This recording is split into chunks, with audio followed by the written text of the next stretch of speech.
Assalamualaikum warahmatullahi wabarakatuh.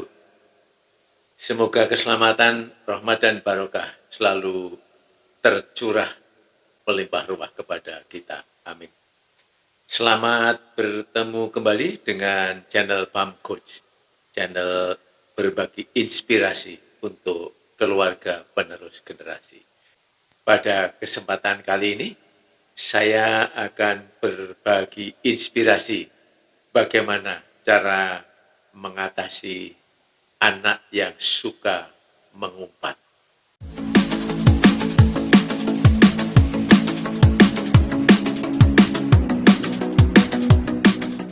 Ayah bunda, suatu saat saya bertamu kepada keluarga muda.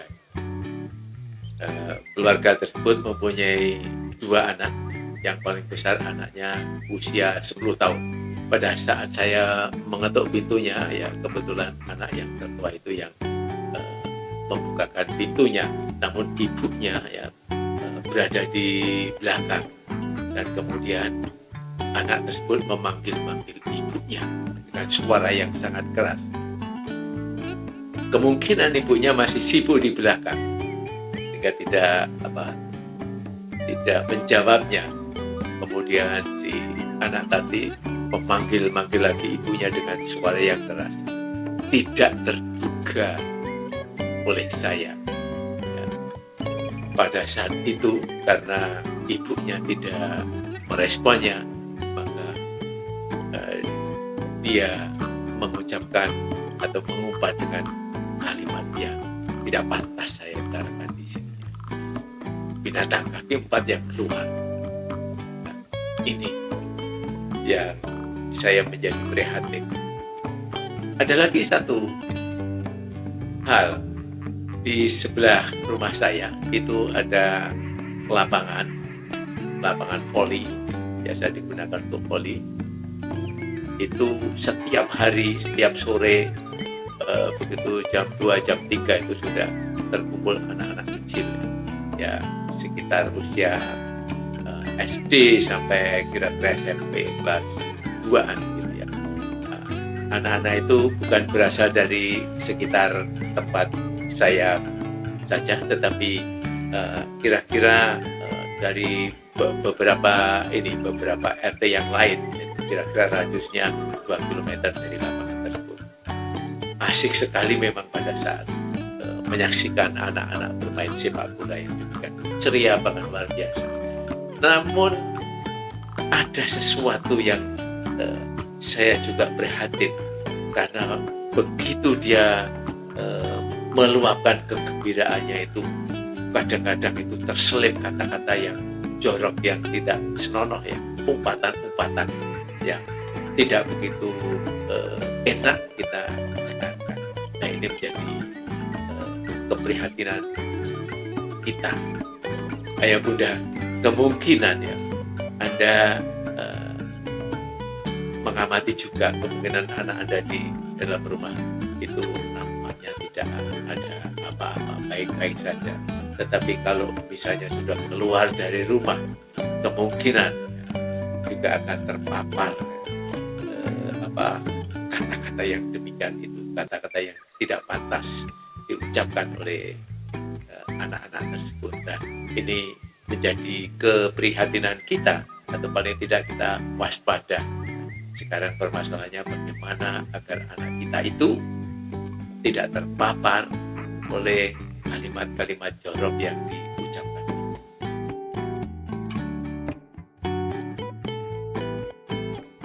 Ayah bunda, anak mengeluarkan kata-kata itu berarti di dalam otaknya, di dalam pikirannya, di dalam kepalanya itu pasti sudah tertanam kata-kata.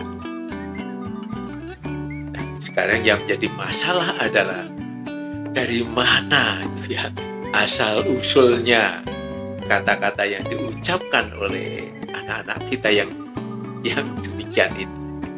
Mari sebelum kita bahas lebih lanjut mengenai itu, kita refresh dulu sebetulnya apa yang ada di dalam otak kita.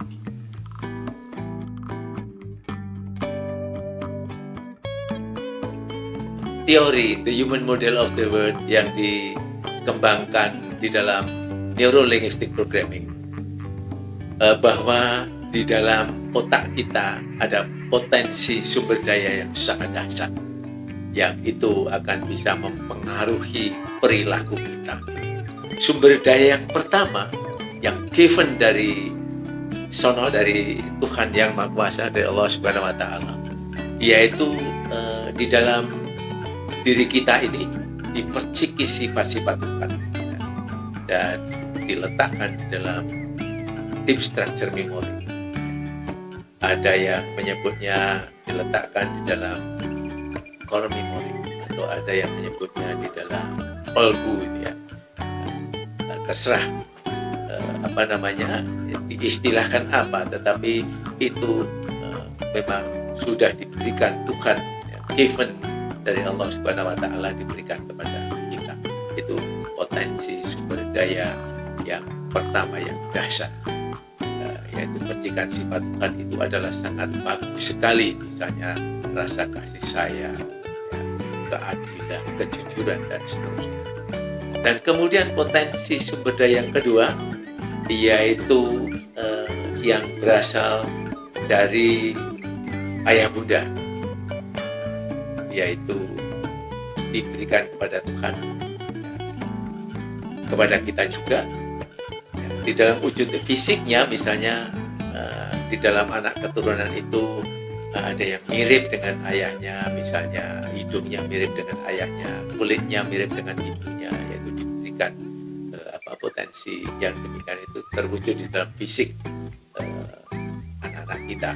Ya, di samping itu juga potensi sifat-sifat dari ayah bunda itu juga ditanamkan di dalam deep structure memory.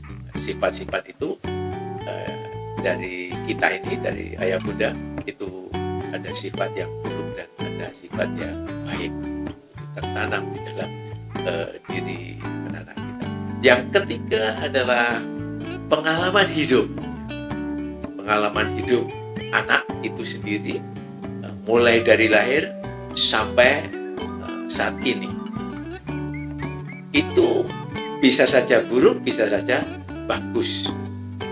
Nah, inilah ketiga potensi ini semua ada pada diri manusia, tidak terkecuali ada pada diri anak.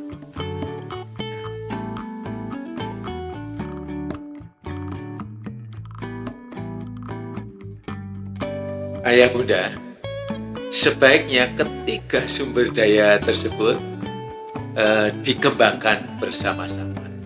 Namun dengan berkembangnya waktu, kemungkinan, ya, ketiga sumber daya tersebut ada yang berkembang secara dominan, ada yang berkembang kurang dominan. Mari coba kita amati perkembangan ketiga sumber daya, potensi sumber daya pada diri anak-anak kita. Yang potensi sumber daya yang pertama, yaitu yang percikan sifat Tuhan.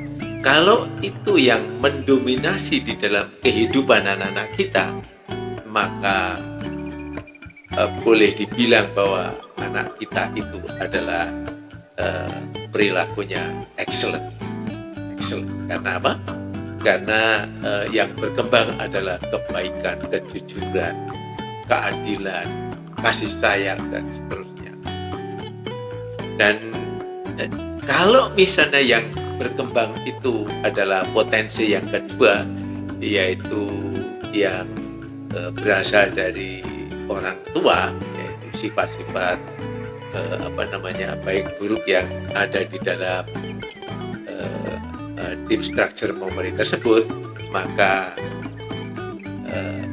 perkembangan anak-anak itu akan mirip-mirip seperti ayah bunda. Dan kemudian potensi sumber daya yang ketiga, yaitu yang pengalaman hidup, ini sangat tergantung di mana anak-anak itu berada di lingkungannya, di lingkungan, baik di lingkungan rumah, di lingkungan lingkungan di sekitar rumah, lingkungan di sekolah, lingkungan pergaulan, dan banyak lagi. Yang ini yang akan juga mempengaruhi perkembangan potensi tersebut. Nah, dengan adanya penanda tersebut, kita akan bisa mengevaluasi pada anak-anak kita sesungguhnya dari potensi sumber daya 3 tersebut, mana itu yang dominan berkembang pada anak-anak.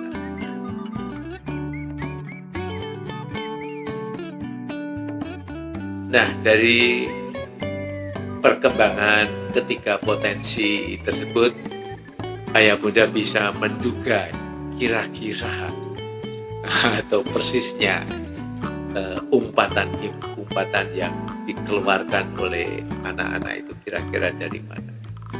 Apakah dari faktor lingkungan yang didapatkan, entah itu dari lingkungan sekitar, dari sekolah bersama teman-temannya atau dari lain, atau itu dari potensi sumber daya yang kedua, yaitu dari ayah bunda, atau kalau potensi yang pertama saya kira tidak mungkin karena potensi yang pertama itu yang mementingkan sifat Tuhan itu adalah yang baik-baik semua. Dari situ kemudian kita akan menentukan treatmentnya.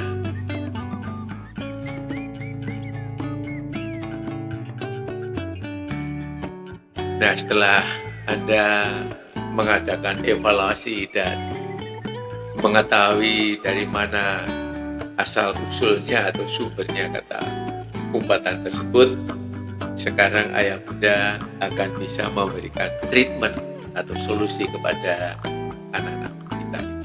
Nah, dalam kesempatan ini saya akan informasikan kepada ayah bunda, yaitu suatu permodelan yang disebut neurological level, yaitu sebuah level atau tataran aspek-aspek yang membentuk struktur perilaku manusia. Ada 6 level membentuk struktur perilaku manusia.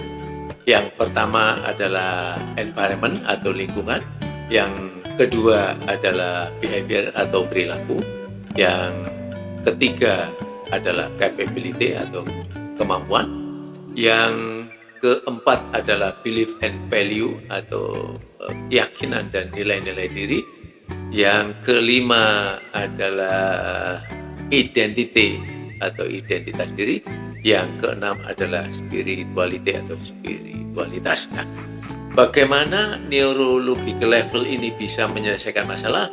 Mari kita ikuti lebih lanjut. Oh iya ya bunda, hampir lupa saya bahwa konsep neurological level atau NLL ini dikembangkan oleh Robert Dill di dalam Neuro Linguistic Programming dan mengkolaborasikannya dengan logical levelnya Gregory Bateson.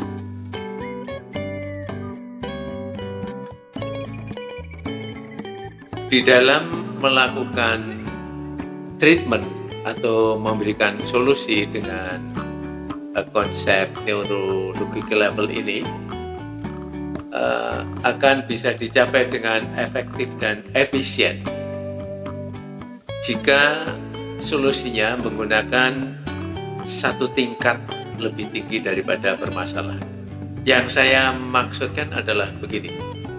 Kalau misalnya permasalahannya itu adalah berada di level lingkungan, maka solusi yang kita berikan adalah memperbaiki perilaku di lingkungan tersebut, karena level perilaku jenjangnya lebih tinggi lebih tinggi satu tingkat daripada level lingkungan.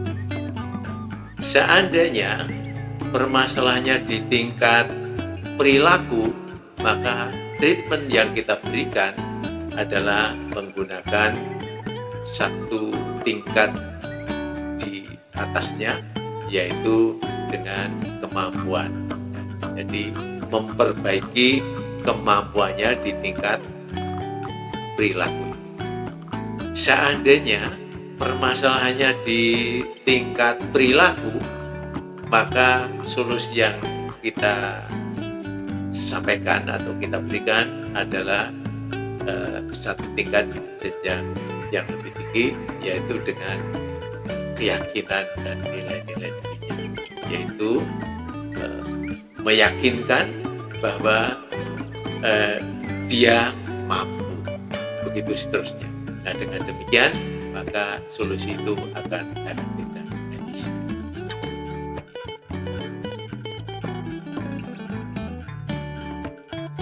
Nah, agar supaya kita memiliki gambaran yang lebih konkret, mari kita bahas masalah ini ya. Misalnya setelah kita amati bahwa ternyata seorang anak melakukan atau sering melakukan umpatan itu karena mereka berada di lingkungan teman-temannya yang kurang kondusif, kurang bagus. Maka bagaimana cara solusinya tersebut? Di dalam NLL tadi ya, supaya efektif dan efisien, maka lingkungan diatasi dengan perilaku pada lingkungan itu. Artinya di dalam menyelesaikan masalah ini, maka kita memberikan contoh, memberikan tauladan, ya, memberikan peragaan perilaku yang baik itu seperti apa di lingkungan tersebut. Contoh lain, misalnya seorang anak setelah kita lakukan observasi bahwa mereka umpatan itu memang sudah menjadi perilakunya, jadi sangat sering melakukan semacam itu. Nah, bagaimana treatmentnya? Ya, treatmentnya di dalam NLL adalah satu tingkat di atasnya. Jadi di satu tingkat di atas perilaku itu adalah capability atau kemampuan. Maka treatmentnya adalah memberikan kemampuan bagaimana supaya mereka berperilaku baik. Jadi artinya memberikan bimbingan, memberikan arahan supaya mereka berperilaku baik. Beda dengan contoh yang pertama tadi, karena yang pertama tadi masalah lingkungan, maka treatmentnya adalah bagaimana supaya mereka berperilaku baik di dalam lingkungan itu, yaitu dengan cara memberikan contoh-contoh yang nyata, contoh-contoh yang konkret. Demikian, agar supaya hal ini bisa menginspirasi ayah bunda sekalian.